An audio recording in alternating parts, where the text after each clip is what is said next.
Hey everyone, welcome to a new video, welcome to my channel. My name is Mike. Today's video is going to be all about my favorite products of 2020, and today's video is going to focus on all things bronzer, blush, and highlight. Yay! So today I'm going to be sharing you my top 10 favorites in all of these three categories, and I think that a lot of you can actually predict some of the favorites that are going to make an appearance in this video.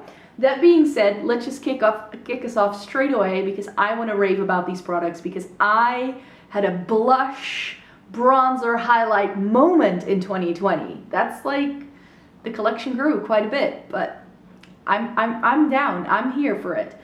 Case in point, the only bronzer that I'm going to be featuring in this video that truly stood out and made it right into my top 5 all-time favorite bronzers, the Nabla Skin Glazing Bronzer in the shade Ambra. Oh, just magic happens. If I put this on my face, it just gives me just enough warmth. It is a little bit more on the glowy side, but it's never too much. I don't know what this thing has going for it. And you can see for how much I've already used it, like I instantly fell in love because that Nabla emblem has pretty much already disappeared.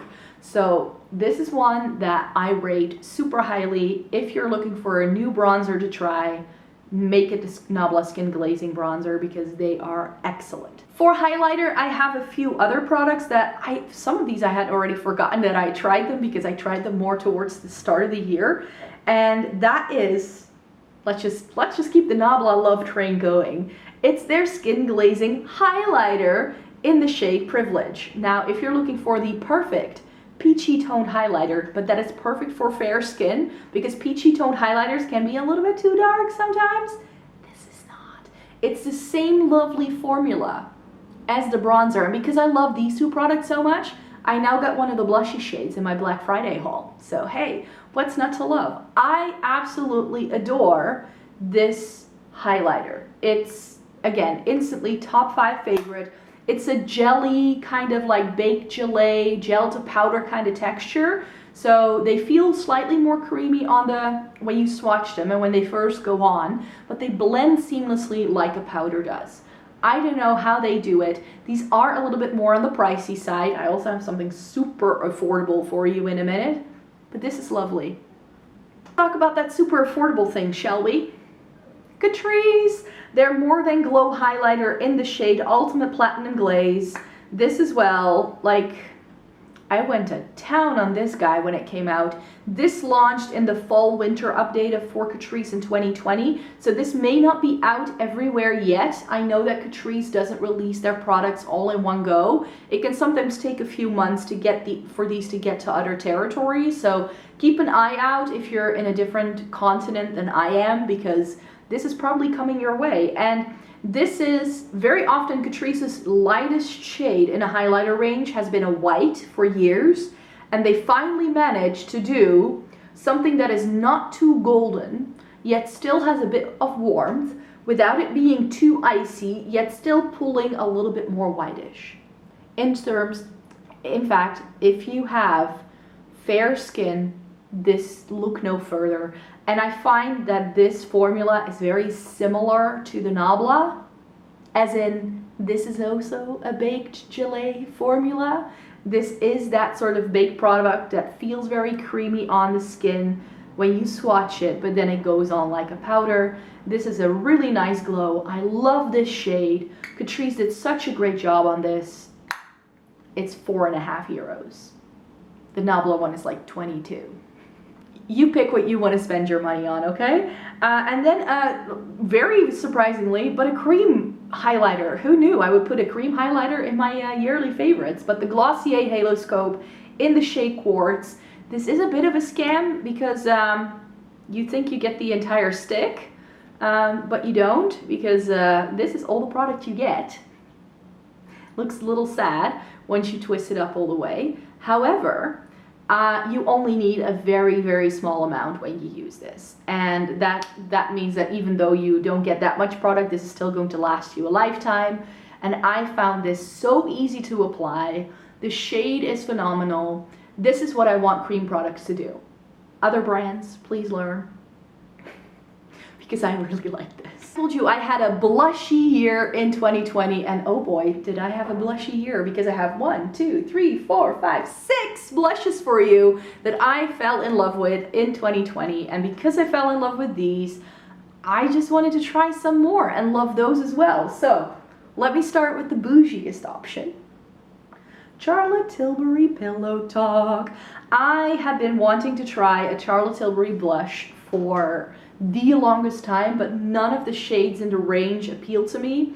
And then I think it was at the end of 2019 that the Pillow Talk line was extended with the blushes and like some other products, but it took a while for it to get to the Netherlands. So I think this was released in like January over here, and I snatched one up straight away because I looked at this and I was like, that's like a warm tone mauve nude.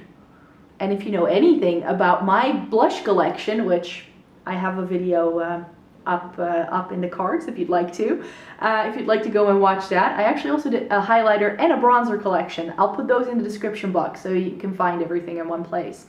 Oh, and by the way, I did do reviews with all of these things on my blog as well, so those links will be down below too. Anyways, Pillow Talk blush. Such a lovely nudie tone blush.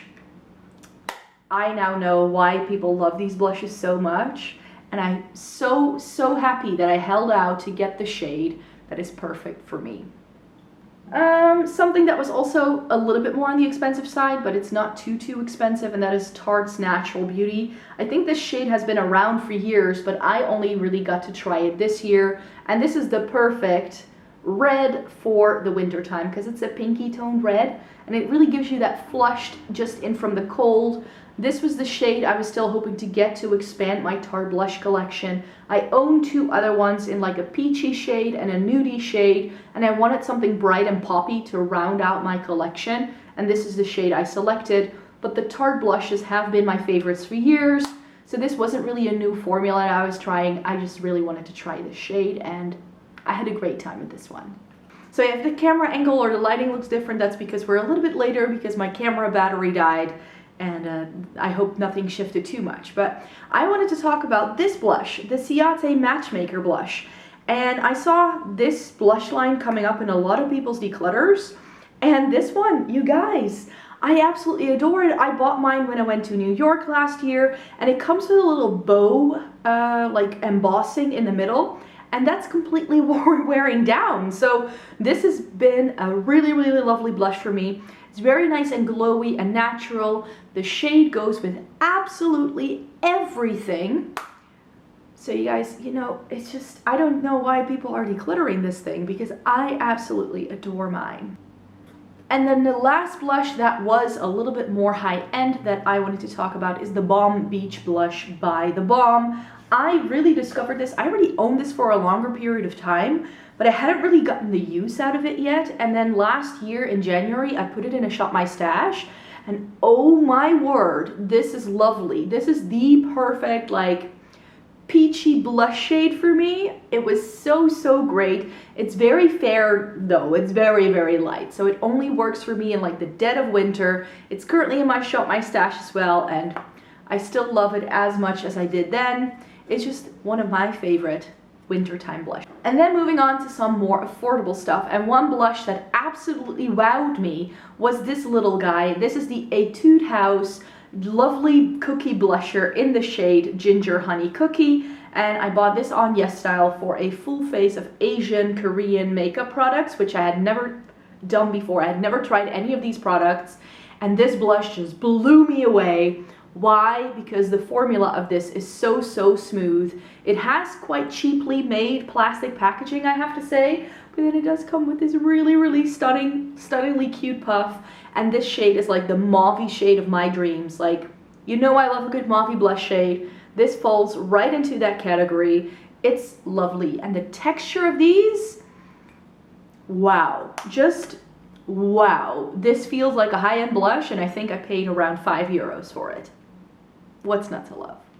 So the last product I wanted to mention here is by Essence, and it's their blush lighters. Oh, let me do this one the right way. I own 2 of the shades, and I'm actually contemplating getting the other 2 because I love these so much. This is Cassis Sunburst, And it's like a mauvey plum, and then these blushes come with a matte side and a glowy side. And this is a little bit more muted in terms of the glow it gives you, but it looks really, really nice for like the fall winter season. I wore this a ton. It is currently in my December Shop My Stash. This was so, so lovely, but the shade I wore the most, because these came out for like the spring summer season, and I really like Peachy Dawn. This has a little bit more shine and glow to it than the Cassis Sunburst has. It has more of like a highlightery kind of side, it seems, but this shade was so lovely in the spring summertime. Very healthy, glowy, but very light. I don't like very orangey, peachy tones. This goes on very fair, both of them actually. But it's really, really nice if you want to have that glow, fresh, healthy look to the cheeks. And these definitely deliver. There you have it. Those were my top 10 favorite cheek products, so bronzer, blush, and highlight. I really hope you enjoyed watching this video today. Let me know in a comment down below what your favorites are. I would be very curious to know. And I definitely have at least one more video coming your way, which will be all about eyeshadow palettes. And then we're going to go back to my usual fare of 3 videos a week over on this channel. So I hope you would like to stay tuned, subscribe, and I hope to see you in my next video. Bye-bye!